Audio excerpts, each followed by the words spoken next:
आज ही Doubtnut app download करें। Doubtnut पर होगा अब आपके सभी मैथ्स, केमिस्ट्री, फिजिक्स और बायोलॉजी डाउट्स का सफाया। बस अपने क्वेश्चन की फोटो खींचो, उसे क्रॉप करो और तुरंत वीडियो सोल्यूशन पाओ। Download now. यहाँ पर हमसे कहा है कि किसी भी कम्युनिटी की जो स्टेबिलिटी होती है वो उसकी स्पीशीज रिचनेस पे डिपेंड करती है। हमें यहाँ पर बताना है कि डेविड टिलमैन ने एक्सपेरिमेंटली इस स्टेटमेंट को कैसे शो किया था। तो यहाँ पर स्टेबिलिटी की जब हम बात कर रहे हैं, कम्युनिटी से हमारा क्या मतलब है? बेसिकली हम इकोसिस्टम को रेफर कर रहे हैं, यानी एक सराउंडिंग्स जिसमें कई सारी स्पीशीज की पॉपुलेशन साथ में रहती हैं। तो स्पीशीज रिचनेस से हमारा मतलब है कि जहाँ पर ज़्यादा बायोडाइवर्सिटी हो उस जगह को हम कहते हैं कि स्पीशीज में रिच है, तरह तरह की स्पीशीज और अलग अलग टैक्सोनॉमिक ग्रुप के ऑर्गेनिजम्स जहाँ साथ में रहते हैं उसे हम कहते हैं स्पीशीज रिचनेस है वहाँ पर। और इस तरह का जो इकोसिस्टम होता है वो ज़्यादा स्टेबल होता है, यानी स्टेबिलिटी किसी कम्युनिटी या इकोसिस्टम की स्पीशीज रिचनेस पे डिपेंड करती है। तो बहुत पहले से साइंटिस्ट मानते आए हैं कि स्पीशीज रिचनेस या बायोडाइवर्सिटी किसी गिवन कम्युनिटी में या इकोसिस्टम में जितनी ज़्यादा होगी उतना ही वो कम्युनिटी स्टेबल होगी। अब जब हम किसी इकोसिस्टम की बात कर रहे हैं तो स्टेबिलिटी से हमारा क्या मतलब होता है, इसमें हम कुछ फैक्टर्स कंसिडर करते हैं। उस इकोसिस्टम में जो प्रोडक्टिविटी है, यानी बायोमास कितना प्रोड्यूस हो रहा है, उसमें from year two year variation नहीं आना चाहिए। मतलब जो एनुअल प्रोडक्शन है बायोमास का उसमें कोई ड्रास्टिक चेंज नहीं आना चाहिए, वो एक गिवन रेंज में ही रहना चाहिए। तब हम कह सकते हैं कि ये स्टेबिलिटी इस कम्युनिटी में है।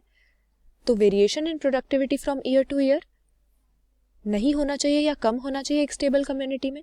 इसके बाद रेजिस्टेंस या रेजिलियंस टू ओकेजनल डिस्टर्बेंसेस। अब किसी भी इकोसिस्टम में या तो नेचुरल किसी डिजास्टर की वजह से या फिर ह्यूमन एक्टिविटीज़ की वजह से कोई भी मैन मेड डिस्टर्बेंसेस हो सकते हैं, और इस तरह के ओकेजनल डिस्टर्बेंसेस के लिए या तो वो कम्युनिटी रेजिस्टेंट हो, रेजिस्टेंस का मतलब कि उससे कोई खास अंतर उसके ऊपर ना पड़े, या रेजिलियंट हो।